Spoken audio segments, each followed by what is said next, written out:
just in case you confused it with something vaguer like Kitchen 20th Century. Given Sony's branding dominance in the mobile cassette player wars, this is a product placement for Sony even if it isn't. Which is even more interesting, given Marvel and Sony's fascinating love-hate relationship over a certain Spider-Man. Comic book heroes' parents are dead or dying cliché. No, Quill runs from terms of endearment into an American werewolf in London. This logo gets longer and longer every fucking time I see it. Also, Marvel logo waits until 3.5 minutes pass so that anyone waiting in line for popcorn could still see its brilliance. Yep, nothing important happened to that alien kidnapped child for the next 26 years. Hologram home video time machine artifact locator. These credits for John C. Reilly and Glenn Close are on screen exactly as long as both actors are. After he was shot in space 26 years ago, he still found a Radio Shack in space that sells AA batteries. Either that or the batteries have been lasting for 26 years, which is sinful as shit. Also, this tape isn't worn out from 26 years of overuse. Also, even if he found a power supply, it's not like Walkmans were known for working properly over great periods of time. Shit, I had 3 myself before I was in high school. Quill is addicted to things. Whoever got credit for putting the soundtrack together clearly has a Bachelor of Arts from the University of watching tons of Tarantino movies. Quill is singing this song in real time, but you cut from the Space Rat mic shot to several shots of him dancing with nothing whatsoever in his hands. You can't just cut back to the rat microphone thing like he still has it. Previous owner decided to leave this valuable item that literally could have been pocketed before abandoning the planet. Thunder and lightning indicate something ominous is coming. How do you know about this? How did you show up to get it right when he did? This is fucking space, right? Korath shoots a hole in the wall that just happens to be the direct escape route to Quill's ship. Korath just took out a huge stone wall with his gun, but they still need to build this anti-aircraft thing for some reason. Look, I'm gonna be totally honest with you. I forgot you're here. How long were you dancing on the surface to that one song? You must have forgotten her days before you even landed here, right? So he managed to find the parts to make this, but couldn't get back to Earth? Because I'm thinking Earth is maybe the only place he could have gotten these parts. Doctor Who is that? Man, it's like the blue chick from Avatar had sex with Uhura and the green chick from Star Trek and had a kid. How such an awesome threesome produced a child is immaterial. I just want to see the sex tape. The scene does not contain that sex tape. I promised Thanos I would retrieve the orb for him. Only then will he destroy Xandar for me. If Thanos is as powerful as this movie suggests, then why does he need to make deals with less powerful people to retrieve important orbs for him? Why not just get the orb yourself and save the murder-for-hire trouble? This movie could easily have been called Getting to Know a Bunch of New Planets and shit. Look at Mr. Smiles over here. Rocket, like Marvel, commands us to look at a Stan Lee cameo. How f***ing easy is this dude to find? She doesn't appear to have had any trouble whatsoever. Rocket just got an iPad alert to find him. Is space a lot smaller than I thought it was, or what? Where's Blue Merle? Why can't he find people easily? Especially since it seems he was supposed to be here for the orb sale anyway. Why didn't he book it here when he found out Quill had ditched him? Damn, Quill has something for every situation in that jacket, doesn't he? Why didn't he just do this before? Gang of misfit characters introduced via police lineup cliche. We interrupt this rollicking space action comedy to make you think you're watching a Riddick movie for a minute. I'm Groot. Vin Diesel reprises his Iron Giant role for Groot. Man, that must have been great.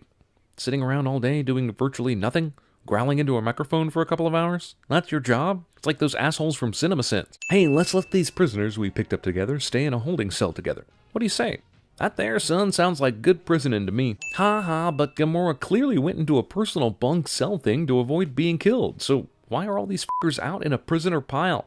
Why does she get a special cell that no one else gets? Why the hell does Quill care if Gamora's being led to her death? It's not like they've had time to get to know each other, and before that there was all that fighting over an orb, so there's not much in the way of I'll save you from a prison shanking kind of relationship here. Also, how'd they get inside that closed personal cell the movie made a big deal about to drag her here? Consider this a death sentence. Just kill her already. Her life is not yours to take. Good God, how many people get saved by this only I can kill this person bullshit? Hey! Super aliens with age-old beef pause to listen to random upstart human just because he starts talking. Why would I put my finger on his throat? Right, because that of all gestures is unique to Earth, somehow. No. Our sources within the kiln say Gamora has her own plans for the orb. Damn, you got some f***ing good-ass sources. As far as I can tell, there are a handful of people that know that, and one of them is not only a spy for you, but managed to get word from a Supermax prison to you about it? But return to me again empty-handed, and I will bathe the starways in your blood. This is an odd threat, since Thanos is the one who called Ronan to this meeting in the first place, before the orb could even be located. Not like he's been jacking off. Well, maybe he has, but the point is, this whole scene seems like it was created just so you could see Thanos and remember those great times you had watching the end credits of the Avengers. He could have made this threat via hologram, right?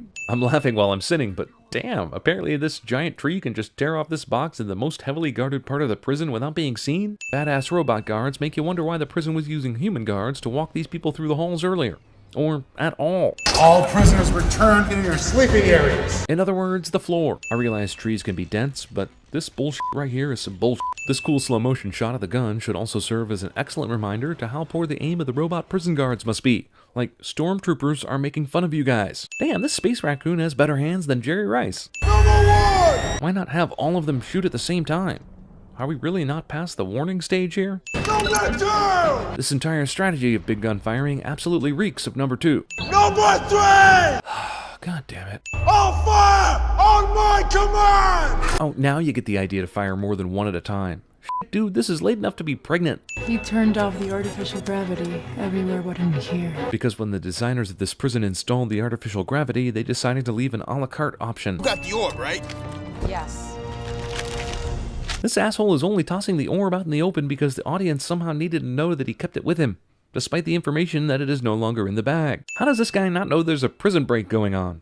As soon as Groot pulled that battery, alarms went off everywhere. And I know he's looking at some screens. None of those told him anything? Drax spots Quill flying around the ship before he's actually even flown around the ship. I see the mask, but why are his hands able to just fly free in open space without, serious mortal injury? Can the space air not go up his sleeve and get at pretty much his whole body except his face? Yo, Ranger Rick, what are you doing? Peter Quill is the Sawyer of this movie. He's hunky, good in a fight, and makes up nicknames for everyone. Otherwise, not much substance. If he calls someone Freckles, I'm out of here. Oh, she has no idea. If I had a black light, places look like a Jackson Pollock painting. Best line in the entire movie is also the most unbelievable. We saw him get abducted as a little f***ing kid. A kid at an age where even if somehow Jackson Pollock had been heard, it damn sure hadn't been remembered enough to make a semi-accurate semen-related reference like this. It gets to the point where there are so many characters in one movie, you just want to crawl into a little ball in the theater until a 16-year-old usher escorts you out. You know what? F*** it.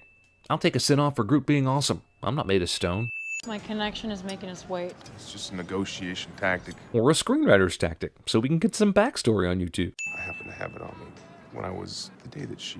Yeah, I know. Pretty coincidental, right?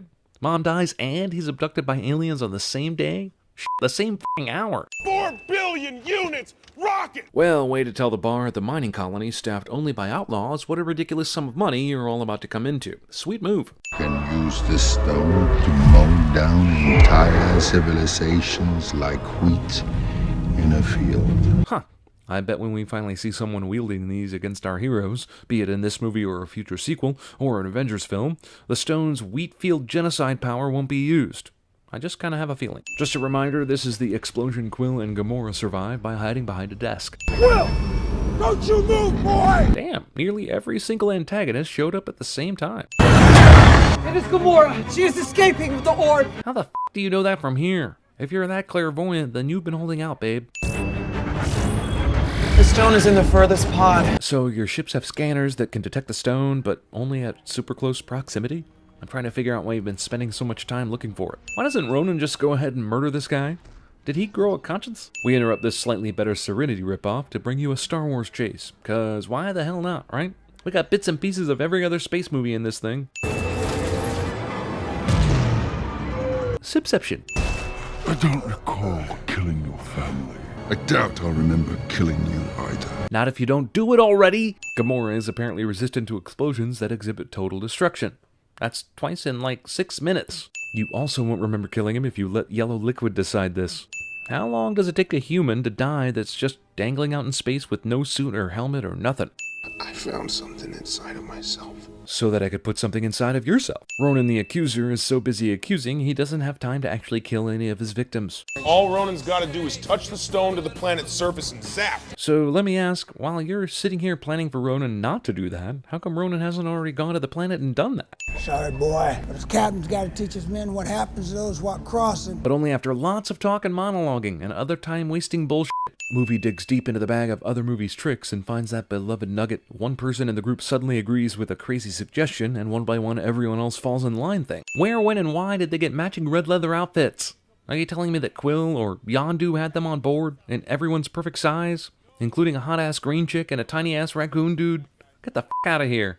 I don't know that I believe anyone's 100% a dick, man. This guy has never seen cinema since. Evacuate the city.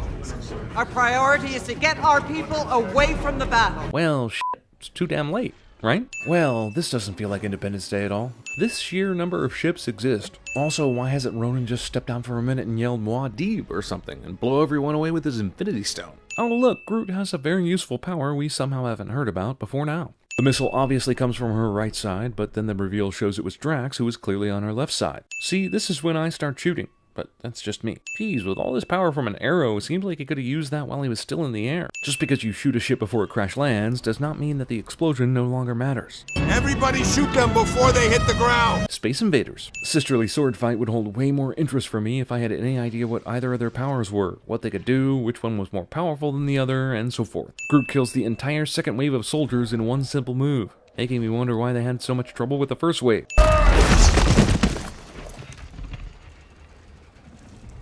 Groot, I might have to take off an additional 5 cents for that right there. You are so f***ing awesome. His Infinity Stone gives him the power to wipe out entire planets with a single blow, but here he uses the much less powerful throw them all back a few feet maneuver, for some reason. Damn, how many ass beatings from Ronan does this guy need? Rocket could have killed all his friends with this move. It's amazing he even knew where to crash this thing. Also, the Dark Aster has some shitty exterior hull protection if Rocket can just do this shit here. But they wasted all that time and all those lives on the stupid golden Nep, and it turns out all you need to do to bring this ship down is crash a single ship into it. All the good guys recover from the crash immediately, but super powerful Ronan does not. Groot's body is the Adam West Batman of convenient plot devices. Oh, there's Ronan, now that it's time for him again. And he's still only using his toss people a short distance ability, rather than killing fools. Behold, your guardians of the galaxy! Roll credits. What are you doing? Why do you give a shit? Just kill him and wonder why white dudes be so crazy. That's my motto. No. Take my hand, Peter. Sense memory. Somehow, immortal power is contained by having 3 people and a raccoon absorb the immense energy. Who knew? Did they know? This is one of the luckiest hunches ever hunched. Yondu and his thugs show up at the site of the crash before any Nova Corps even think about checking that shit out. Well, turned out okay. Probably good we didn't deliver him to his dad like we was hired to do. Haha, clunky dialogue is exposition. Oh, the old fake orb trick. Got him. But the f*** did you get a spare orb from? And how long have you been carrying it around waiting to pull this little trick? Raise your hand if you think Groot is really dead. Okay, now if you're a toddler, put your hand down. Your father, well, he's something very ancient we've never seen here before. That could be why you were able to hold a stone for as long as you did. And all the other impossible shit you did. Nice troll doll. Troll dolls as a brand are owned by DreamWorks Animation. So good job, you just helped bankroll Shrek 5, Groot's Erection.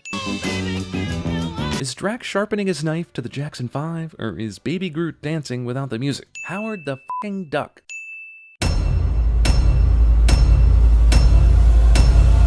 Right here, a Kree girl tried to rip out my thorax.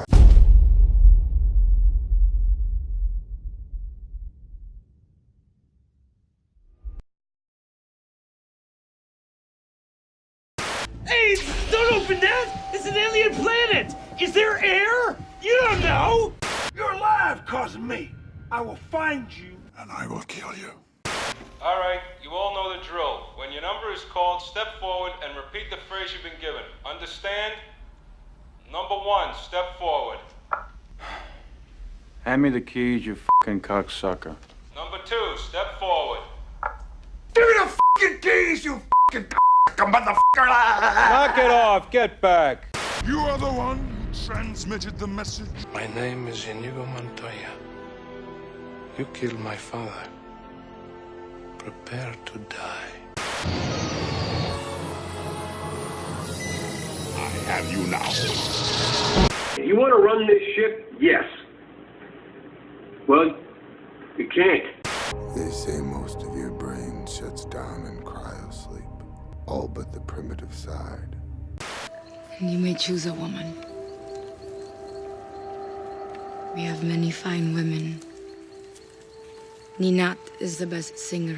I don't want Nanette. Peral is a good hunter. I look around at us. You know what I see? Losers. If you put your effort and concentration into playing to your potential, to be the best that you can be, I don't care what the scoreboard says at the end of the game. In my book, we're going to be winners.